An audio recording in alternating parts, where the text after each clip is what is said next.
아니 그 영화처럼 추격전을 하신 적도 있다고 그래요. 예, 경부고속도로 구미에서 김천 분기점 사이 순찰을 하고 있는데 그거는 저녁에 비가 좀 내려갔는데 뒤에 그 호미등이 안 들어오는 그 차가 외제차인데 주행을 하고 있어서 제가 이제 번호판 조회를 해봤습니다. 그리고 차주분이 무면허로 확인되더라고요. 그래서 그래 내려가지고 운전자 확인하러 가는데 갑자기 웬 하더니만 도망가기 시작하더라고요. 방송을 해도 전혀 안 서고 그 앞에 막았는 순찰차를 그대로 들이받았어요? 네, 들이받고 밀고 나가는 겁니다. 그래서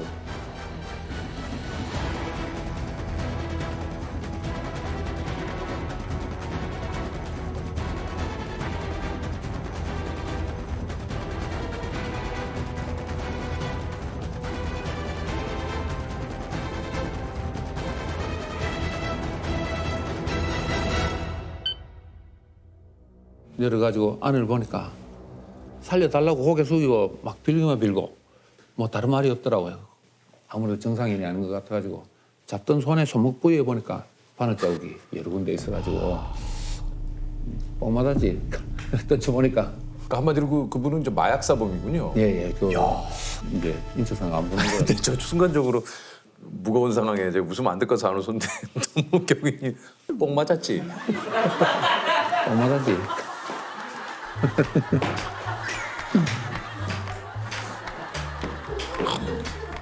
아 혹시 그 팔 보니까 이게 마약을 향정신성 의약품이나 예를 들면 잠깐 좀 내려보시죠. 여기 한번 좀 걸어보세요. 잠깐만 좀 이럴 줄 알았는데 뽕 맞았지. 순찰차가 박살이 나고 송치를 냈는데 이분이 그 인권이 권익이 이런 그 기간에 진정을 뭐 여러 군데 넣어가지고 나중에 연락이 왔습니다. 그런데 이게 참 블랙박스가 있으니까 전 과정을 CD에 구워가지고 하나씩 선물로 줬으면 보라고 나중에 무혐의로 아무 이럴 수 있게. 진짜 나쁘다. 우리 또 단속의 목적은 선량한 시민들 뭐 돈 뺏고 이런 게 아니고 국민의 생명과 재산을 우리 지키는 게 경찰관의 그 공적 이유니까. 응급 상황이라면 지상 공중을 가리지 않고 출동하는 의사가 있다. 19년째 공항의 최전선에서 생명을 살리는 인천국제공항 의료센터 신호철 원장님이십니다. 아유 안녕하십니까. 안녕하십니까. 반갑습니다. 이게 저 인천공항에 병원이 있다는 걸 모르는 분들도 좀 굉장히 많을 거예요. 전 몰랐어요. 네. 저도 몰랐어요. 벌써 23년째가 돼가지고 아 그렇습니까? 어디에 있어요? 제1터미널 네네. 처음에 생겼던 아. 제1터미널 지하 1층 동편에 위치하고 있습니다. 요즘 의료센터에서 하시는 일이 어떤 일인지 좀 얘기를 해주시죠. 일단 기본적으로는 상주 직원에 대한 진료가 가장 많습니다. 비행기에서 어떤 응급 상황이 발생을 하면 이제 비행기에도 직접 타시는 건가요? 전화로 다 해결을 합니다. 아 전화로요. 전화로. 거기 한번 이제 공중에 떠 있으면 타실 수는 없으니까. 네. 예. 제가 가지고 있는 핸드폰과 그 항공기 위성 전화가 연결이 되어 있습니다. 우리 기장분들이 조종을 하는 공간을 콕핏이라고 합니다. 그 새의 뭐 머리 부분이라고 하는데 위성 전화를 누를 수 있는 보턴이 있습니다. 24시간 동안 언제 어느 때 울릴지 모르고요. 그러면은 원장님은 24시간 대기를 하셔야 되는 건가요? 항공의사 스님들 3분이서 3교대로 24시간씩 지금 수행을 하고 있습니다. 그러면 진짜 위급한 상황 전화도 받아보신 적 있으세요? 네, 뭐 태평양 상공에 떠 있는 항공기 내에서 응급 환자가 발생했는데 그러면 바로 위성 전화로 저한테 연락이 옵니다. 그러면 가장 심각한 경우에는 의식이 상실되거나 심장마비가 왔을 경우에 현장에서 이제 심폐소생술을 시행을 해야 하고, 많은 분들이 모르시겠지만 비행기 기내에는 여러 가지 장비와 약물들이 다 탑재가 되어 있습니다. 그래서 그런 것들을 어떻게 사용할지에 대해서 조언을 하고, 또 제일 어려운 게 회항을 시키거나 그다음에 다이버전이라고 하는 다른 경로로 가야 되는 경우를 결정하게 되는 경우가 매우 어렵습니다. 회항을 하는 경우도 있습니까? 네, 있어요. 네. 제가 혼자서 결정할 수는 없고요. 네. 회항에 대한 최종 결정 권한은 항공기의 모든 총책임자에 있는 기장이 하게 돼 있습니다. 하지만 회항이 가능한 다른 항공 공항의 의료센터의 조건들을 알아보는 것은 네. 관제소에서 해야 되겠죠. 그래서 통제센터, 비행기 기장, 저 이렇게 3자 통화를 밤새도록 하게 되는 경우도 있습니다. 이것도 진짜 극한 직업이십니다, 이거. 예. 아니 이게 저 병원에 중대한 비상 사태 때만 울리는 전화가 있다고 그래요? 네. 그래서 다들 울리는 걸 두려워하는 전화가 한 대 있습니다. 뭡니까 이게? 빨간 전화라서 레드폰이라고 하고. 레드폰이 뭐예요? 레드폰. 그 색깔은 레드가 아닙니다. 근데 그냥 옛날 일반 전화인데 그 응급 상황이기 때문에. 아 약간 그래서 이머전시. 블랙박스도 그렇잖아요. 색깔이 블랙이 네, 블랙 아닌데. 아니잖아요. 맞아요. 풀 이머전시라는 공항 단어가 있습니다. 꽉 찬 응급. 아 진짜 큰일. 네, 그러니까 완전 최고의 큰일이군요. 그, 모든 비상 대응을 최우선적으로 해야 되는 풀 이머전시 상황에 그 전화가 울립니다. 그거 울리면 어떻게 되는 겁니까? 그거 울리게 되는 상황은 항공기가 비상 착륙하게 되거나 테러, 폭발물, 활주로 이탈, 대량 어떤 사상자가 생길 만한 공항 내에 일이 있을 때 통제센터에서 그 전화를 누르면 경찰, 소방 모든, 예. 총동원돼서 상황을 갖다 해결하기 위해서. 다만 뭐 절대 울려서는 안 되는 그런. 네. 하지만 매일 울립니다. 아 울려요? 네. 저녁 6시가 되면요. 네. 확인 전화가 매일 옵니다.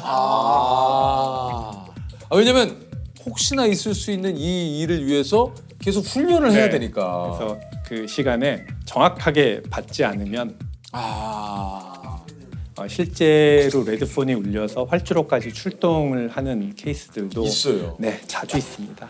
자주 있습니다. 네. 아. 가끔 뭐 랜딩 기어가 안 내려온다든지 기내에서 화재 경보가 울린다든지 기장분이 관제탑에다 연락을 하고 관제탑이 그런 비상 대응을 해야 되는 상황이다라고 하면은 레드폰을 울리게 Go 돼요. around, turn left heading 140 and climb maintain 4000.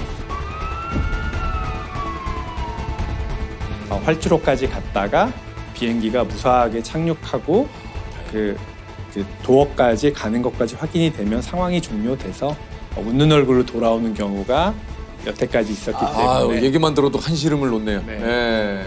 아니 근데 원장님이 하시는 일이 많네. 이게 또 저기 원장님이 인천공항의 홍반장님이신 게 마약을 찾아내는 일도 하신 적 있어요? 뭐 별걸 다 하시네요. 마약을 찾아준다고요? 처음 들어보셨을 거예요. 네. 네, 지금은 인천공항에는 바디 스캐너라고 하는 전신 엑스레이 찍어봤어요. 윙. 네. 그게 도입이 돼서 뭐 저의 역할은 이제 안 해도 되는데 지금은 그거 도입 이전에는 사실은 인체에 은닉된 마약을 찾아낼 수 있는 방법이 없었습니다. 네. 그런 수법을 바디 패킹이라고 하더라고요. 맞아요. 혹시 한참 들어보셨는지요? 네, 네. 그 실로 이렇게 가지고 이렇게 빼는 네. 경우도 뭐 있고. 아니면 이제 항문에다가 네, 넣는다든가. 우리가 몸 안에 저장할 수 있는 저장고는 사실은 뭐 입을 통해서든 항문을 통해서든 두 군데이지 않습니까? 네. 한 50대가 급성 마약 중독으로 숨졌습니다. 자기 몸속에 많은 양의 마약을 넣어서 운반하려던 걸로 추정됩니다. 부검 결과 A씨 위에서 비닐로 포장된 마약 물질이 100봉지 이상 나왔는데 상당수가 입구가 터진 상태였습니다. 그런데 뭐 마약 수사관들이 임의로 이렇게 신체 검진을 할 수 없기 때문에 동의를 받아서 저희 의료센터로 오시면 신체 검사를 하고 필요하면 엑스레이를 찍어서 마약 사범을 검거하는 데 도움을 와 실제로 검거를 하신 적도 있어요. 네, 한번 뭐 공항 의료센터 안에서 활극이 벌어지기도 했습니다. 야, 그 사람은 어디다가 패킹을 한 거예요? 항문을 통해서 장 안에다가 굉장히 이렇게 여러 개의 그래서 이게 엑스레이를 보고서 이게 오래된 숙변인지 이물인지를 확인하는 것 그게 이렇게 말처럼 이렇게 쉽지는 쉽지 않고요. 않으시겠어요. 더 어려운 건 장갑을 끼고 직장 수지 검사 손가락 모양이 좀 그렇습니다만 했을 때 사실 손에 느껴지는 감촉으로 이게 변인지. 그러니까 뭐 똥인지 된장인지 모른다라는 내 손으로 직접 네, 타인의 이게- 변을 네, 내 손에 만져지는 게 느낌이 다른 건지 변인지 이 일을 하고 나서 혹시 이게 수입적으로도 그렇고 뭔가 내가 밖에 나가서 그냥 개원을 하면 어땠을까 하는 생각을 해보신 적은 있어요? 많이 있지요. 있어요? 네, 많이 있지요. 아니 그러니까요. 네, 많이 힘들어서 뭐 사표를 내보기도 했습니다. 근데 다시 이렇게 또 돌아오셔서 일을 후임자분이 안 오시더라고요. 아, 후임자분이 없으시구나. 제가 하는 일을 인수인계를 이렇게 해야 되는데. 해드렸는데 인수인계를 받으시고 나서 다음 주에 잠적을 하셔가지고 다시 오셨어요? 저는 짐까지 다 쌌는데 안 되겠다 이게 운명인가 보다 하고서 주저앉았죠. 아니 그 마약 범죄 수사대에서는 어떤 일을 하시는지 좀 구체적으로 좀 얘기를 해주시죠. 마약류 관리법에 위반되는 사범들을 검거하는 겁니다. 마약. 그렇군요. 예, 그래서 이제 판매 사범을 비롯해서 밀수 사범, 또 투약 사범, 또 유통 사범들 검거하고요. 우리가 보통 말하는 마약, 네. 아편 네, 그런 거. 그 다음에 향정신성 의약품이라고 해서 필로폰 대표적으로 대마, 예, 그런 사범들을 검거하고 처벌하고 하는 부서입니다. 이게 그 저 태국 같은 경우에는 대마가 합법이 그렇죠. 됐다고 하더라고요. 작년 6월인가 7월에 합법됐죠. 이게 여행 가셨다가 모르고 또 그걸 섭취를 하셔도 사실은 그거를 국내에 와서는 이게 마약 양성 반응이나 나오고 하면 이게 법에 따라서 처벌을 받는 거죠. 그렇죠, 그렇죠. 아, 뭐 제가 태국에 가서 음식을 먹었는데 그러니까요. 대마가 있어서 몰랐다. 네. 안 됩니다. 아, 그래서 아마 태국에서도 음식을 제공할 때 그런 분들 고지를 하는 것 같더라고요. 아. 대마가 들어 있는데 괜찮겠느냐. 맞아요. 네네. 그 진짜 그 굉장히 놀라웠어요. 그러니까 그냥 이렇게 비타민 음료처럼 해가지고 물론 대마입이 그려 있긴 네네네네. 합니다만 그런 음료도 그냥 이렇게 음료수처럼 마시고. 한번 마셔보셨는데. 아니 안 마셨어요. 아니 큰일 날 소리 하세요. 아니 아, 확실히 얘기하시는 게 정감님이 이렇게 딱 예. 유도신문 아니 하시네요. 지금 큰일 날 얘기를 하세요 지금. 아니 실제로 그렇게 보신 것처럼 얘기하시죠. 아니 왜냐면 뉴스에 그게 나오더라고요. 저희는 지금이라도 피를 뽑아도 됩니다. 지금이라도 자신 있습니다. 키트 갖고 왔는데 소변도. 바로 자신 있습니다. 아 그래요? 네네. 조셉 많이 흔들리는데. 아니. 눈동자가 흔들리죠. 아니. 경감님 설마 제가. 근데 확실히 경감님이 뭔가 얘기하시니까 그러니까. 묵직하시네. 강남 학원가 마약 음료 사건. 서울 대치동 학원가에서 학생들에게 마약 음료를 직접 나눠준 일당 4명이 모두 경찰에 붙잡혔습니다. 이들은 학생이 음료수를 마시면 부모님에게 추가로 더 설명해주겠다면서 학부모 연락처를 받았고 이후 부모에게 전화와 문자 등으로 자녀가 마약을 마셔 경찰에 신고하겠다고 협박하며 금품을 요구했습니다. 요거 이제 주범을 경감님 팀이 검거를 하셨다고 그래요. 네 이게 참 저도 마약 사건을 오래 수사를 해봤지만. 요거 진짜 너무 충격적이었어요. 우리 실제 이 사건은 이제 보이스피싱 조직이 네. 보통 사람을 속여가지고 돈을 편취를 하잖아요. 네, 갈취를 하고 하잖아요. 네. 근데 이번에는 이제 마약류를 학생들한테 먹여가지고 그거를 빌미로 협박을 해서 그 부모로부터 돈을 갈취하려고 했던 사안인데 그럼요. 네, 그래서 이제 우유를 구입을 해서 중국에서 온 통에다가 필로폰을 섞었어요. 섞어서 그 또 한쪽 팀에서는 아르바이트생들을 이제 이게 머리에 좋은 약이 음료다. 먹으면 공부하는 데 효과가 있다. 이렇게 전단지를 나눠주는 아르바이트를 모집을 하고 실제 아르바이트 하는 사람들은 받아가지고 실제 학생들한테 가서 이거 먹으면 좋다. 집중력 향상에 좋다. 좋다. 그러면서 그 설문지에다가 부모님 연락처를 받은 거예요. 어머나. 학생들은 진짜 그런 줄 알고 그걸 진짜로 먹은 음료를 마신 학생들이 있었고. 아니 그러면 그렇게 되면은 그 학생은 정상 참작이 됩니까? 학생은 잘못이 없죠. 그건 뭐 잘못이 없죠. 그쵸. 그러면 그 아르바이트 한 사람들도 그 부분은 저희들이 수사가 계속 진행 중이고. 지금 진행 중입니다. 예. 왜냐하면 본인들이 행위 자체가 그런 행위를 했잖아요. 근데 본인이 몰랐다고 하는데. 그게 진짜 진짜인지. 그거는 또 확인해봐야 될 부분이고요. 그 무엇보다도 이 피해를 당한 우리 청소년들이 참 그렇죠.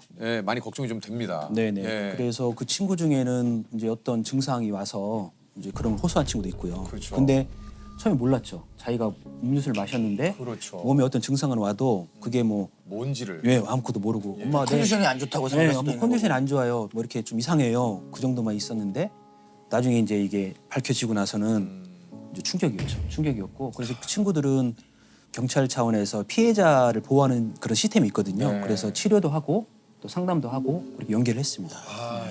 이게 검거 과정이나 여러 가지가 이제 뭐 보도를 통해서도 좀 저희가 봤지만 여기 이제 CCTV나 이런 걸로 이제 그 범인들의 그렇죠. 이제 처음에는 이게 뭐 저희 서울청 마약수사대에서 처음에 한 건 아니고 강남서에 신고가 돼가지고 아르바이트생들을 빠른 시간 안에 특정을 해서 검거를 했어요. 검거해서 수사를 하다 보니까 이게 택배로 원주에서 온 거예요. 그래서 저희들이 이제 원주로 급파를 했어요. 팀을 예, 예. 급파를 해서 실제 그거를 배달한 우체 이제 택배 예. 기사를 만나고 그 택배 기사가 그 물건을 받은 지역에 가서 또 CCTV 뭐 얘기하셨지만 CCTV를 이틀 동안 꽤 추적을 뒤져가지고. 해서 뒤져가지고 이제 실제로 그 행위를 했던 범인을 검거를 했던 사람. 그러니까 국내 그 범인들은 다 잡았고 네네네. 이제 해외 지금 그렇죠. 예, 주범을 아직 네, 주범은 지금 저희 인터폴 적색 수배를 해놓은 상태고 중국 공안하고 협조를 해서 이제 조속히 검거해서 빨리 좀 검거가 됐으면 좋겠어요. 네, 저도 그랬으면 좋겠습니다. 예. 검찰은 영리 목적으로 미성년자에게 마약을 제공했다며 사형까지 구형이 가능한 법조항을 적용했습니다. 아니 이게 이제 마약 범죄율이 실제로 좀 예전에 비해서는 정말 좀 많이 심각한 수준이죠. 일단 통계적으로 객관적으로 통계를 봤을 때 뭐 2010년도, 뭐 2008년도에 뭐 한 12,000명 정도 됐다 하면 2022년도에 뭐 18,000명 뭐 이렇게 늘어나니까 일단 통계적으로 봐서도 많고요. 인원도 많지만 연령이 낮아지고 있어요. 이게 또 예, 참 문제네요. 예, 그렇죠. 저희들이 보통 마약 사범을 빙산의 일각이라고 얘기를 해요. 뭐 원래 은밀하게 거래를 하고 은밀하게 행해지는 범죄인데 수사기관에 출혈을 검거를 하잖아요. 그러면 더 많거든요. 그렇겠죠. 사실 피부로 느껴질 만큼 이렇게 마약 범죄가 늘어난 이유가 예, 뭐 여러 가지 이유가 있겠지만 어떤 이유가 좀 있을까요? 예를 들어서 우리 조세호 씨가 한 10년 전에 네. 마약을 어디서 구하고 싶었어요. 예를 들어서 호기심에 그거 호기심에 예를 들어서 호기심에. 예. 그러면 안 되지만 안 되지만 안 되지만 그럼 어떻게 하시겠어요? 글쎄요, 이거는 뭐 방법을 모르죠. 예, 모르죠. 뭐 일단은 뭐 그게 가능한 나라로 가지 않았을까요? 예를 들면 아, 예, 그렇죠. 과거에는 마약을 구하고 싶어도 구할 수가 방법이, 없었어요. 예. 주변에 뭐 좀 깡패 형님이라도 있다든지 아, 뭐 좀 뭐 깡패 형이요? 예. 약간 조금 그러니까, 어둠의 어둠의 예를 세계에 들면 그런 쪽에 관련된 사람이 있지 않으면 그렇죠. 못 하잖아요. 네. 근데 지금은 그러니까. SNS가 발달돼 있어서 그걸로 그렇게 거기서 이렇게 몇 자 치면 정보가 나오고 또 입금하고 또 찾아오고 그 짧으면 30분, 길면 1시간이면 가능하거든요. 그러니까 한마디로 내 신분이나 이런 것들, 뭐 판매자도 그렇고 이게 서로 좀 드러나지 않은 상태에서 예, 그래서 이게 이제 비대면으로 이루어지다 보니까 안 잡힐 거다, 그렇죠. 서로 모를 거다 이런 이제 막연한 자신감으로 하는 거거든요. 이게 저도 요즘에 그 시사 프로그램이나 이런 데 보면은 그 CCTV 영상을 보잖아요. 그럼 뭐 던지기 수법인가 그렇죠. 뭐 우편함이나 네네. 던지기 수법으로 서울 시내에 유통한 30대가 구속 상태로 재판에 넘겨졌습니다. 던지기 수법으로 마약을 판매해온 중국인이 구속됐습니다. 던지기가 뭔지 혹시 아시는지? 던지기는 그 예. 말 한 대로 어디다 던져놓는 거 아닙니까? 뭘 던져놓죠? 마약이요. 마약을 던져놓으면 그거 선생님 저기 죄송한데 저도 수사로 아니 죄송한데 저희들도 뭐 뉴스 보고 아는 거지. 좀 수사를 하시는 것 같아요. 이런 말씀을 드리면 그렇지만 좀 무섭네요. 근데 또 경감님은 언제 어디서 어떤 일이 일어날지 모르니까 이거를 아니 그게 아니고 경감님 오늘 나오신 김에 이것을 확실하게 많은 분들에게 알리고 싶은 그렇죠. 거죠. 던지기라는 거는 던지기가 뭔지를 이렇게 던지는 건 아니고 이제 말은 던지기라고 하지만 마약류를 일정한 양, 이렇게 예를 들어서 뭐 필로폰을 기준했을 때 뭐 1g, 0.5g 입금되는 만큼의 양을 곳곳에 숙여놔요. 그러니까. 뭐 빌라에 있는 우편함에 맞아요. 놓으면 보이잖아요. 우편함 위에다가 붙여놓고 그 배전선이 있는 그 함 안에다가 함에다가도 붙여놓고 시래기, 네 맞아요. 시래기 밑에다가 붙여놓고 그다음에 그걸 사진을 딱 찍어가지고 다 갖고 있어요. 갖고 있다가 해당하는 금액이 들어오면 전송을 하죠. 요즘에는 휴대폰으로 딱 이렇게 지도까지 그래가지고 화살표 표시 딱 해서 딱 보내요. 그러면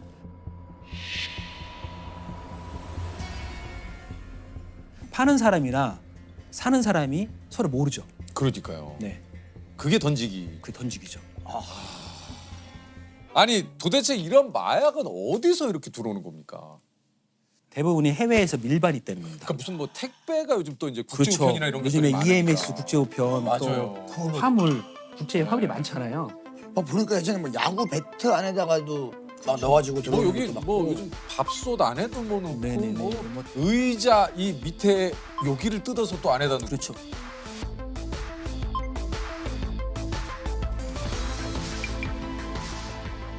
제가 가장 어려웠던 거는 뭐냐면 아스피린 있잖아요. 네. 캡슐, 아스피린 캡슐에다가 다 담아요. 그걸. 담아서 진짜 아스피린하고 그런 의약 건강기능 섞어 같이 들어와요. 같이. 또 일부는 이제 그런 전달하는 사람들이 내 몸에 숨겨서 봤어요. 예전에 뭐 그걸 삼킨다고.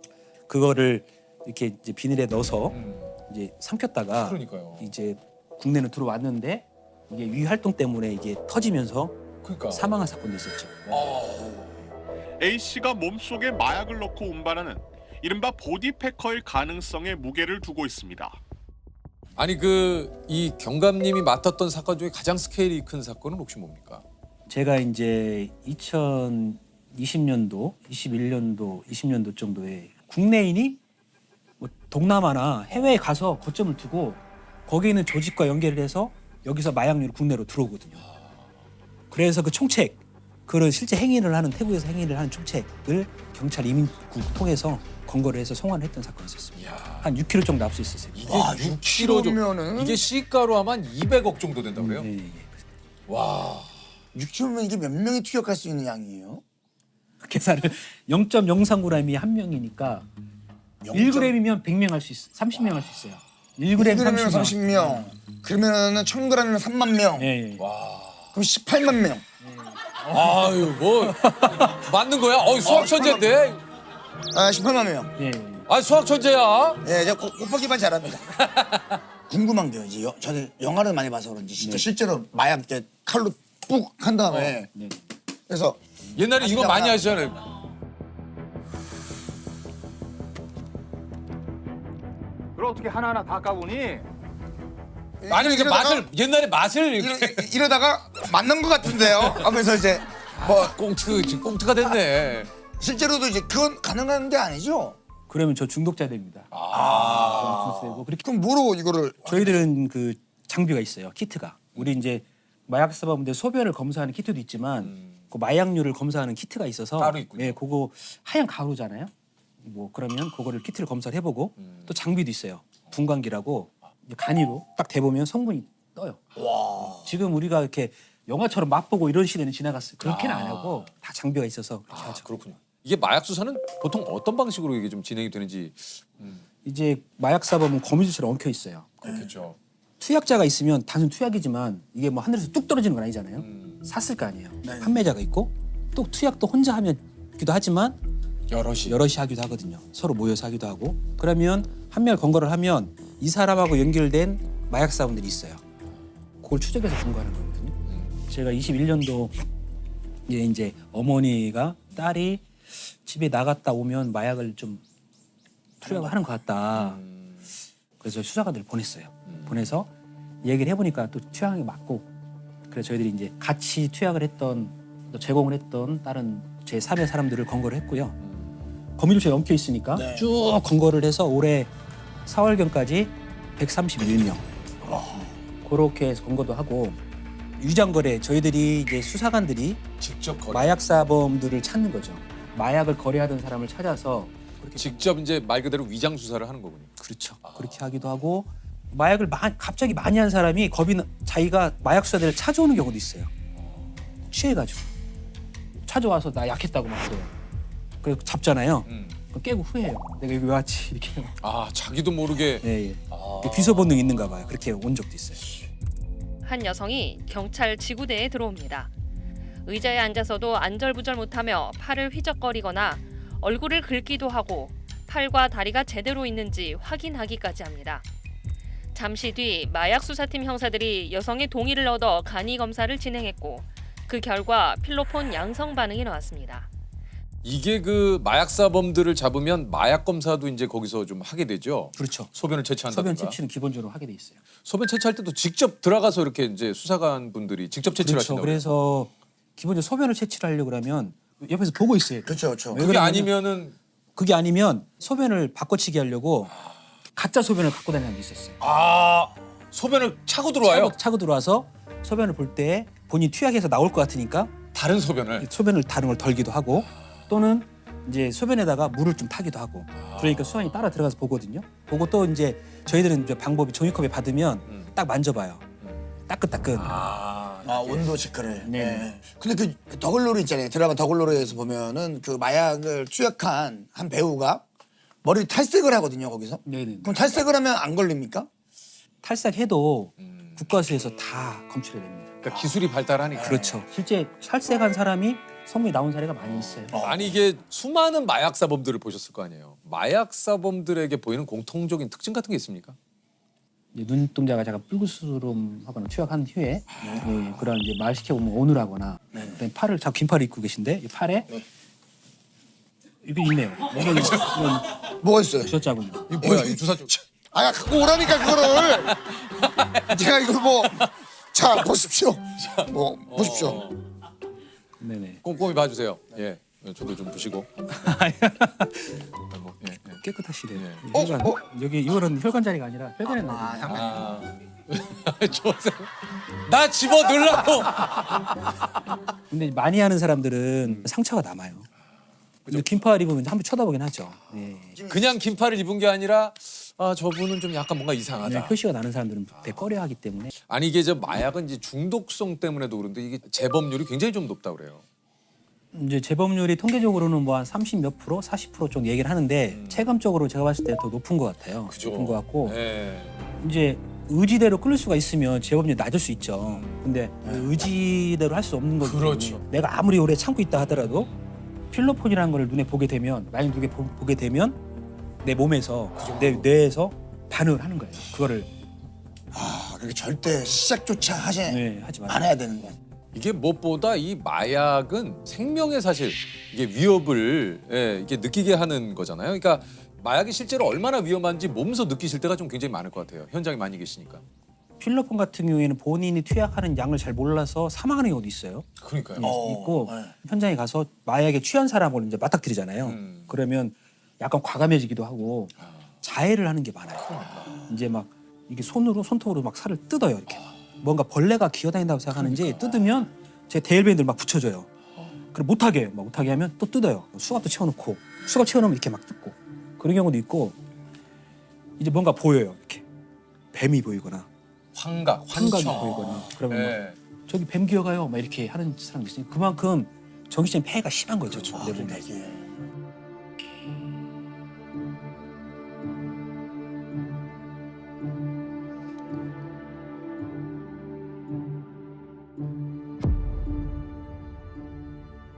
그게 그 펜타닐이 뭡니까?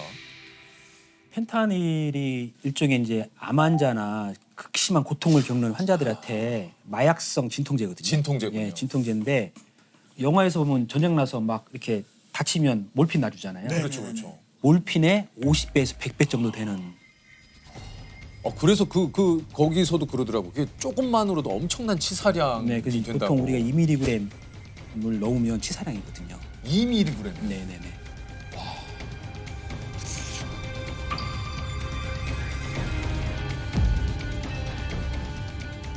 미국 성인의 사망률 1위가 펜타닐 중독이에요.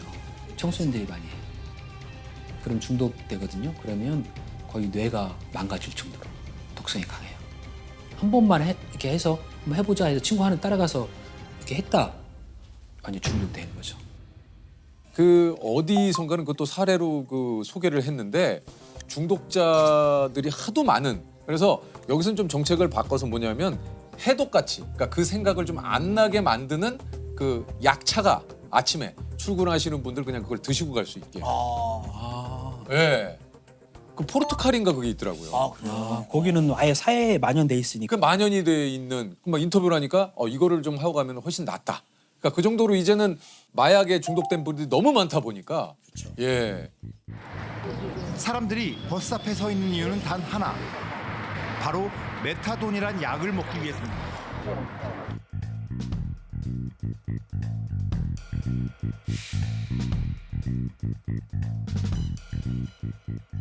지금도 어딘가에서 혹시 이렇게 마약을 좀 판매하거나 내지는 이제 마약을 투약하고 있는 마약 사범들에게 한마디 우리 수사관님 좀 해주시죠. 내가 설마 잡히겠어?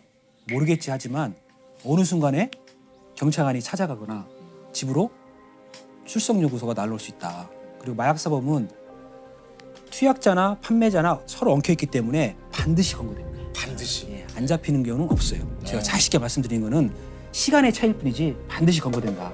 그러니까 호기심이나 어떤 기회에 돼 있다 하더라도 마약류를 절대 접하지 마라. 좀 꼭 말씀드리고 싶습니다. 지금이라도 혹시나 접했던 분이라면 얼른 경찰서에 가서 신고해라. 자수하시면 감경이 됩니다. 네네.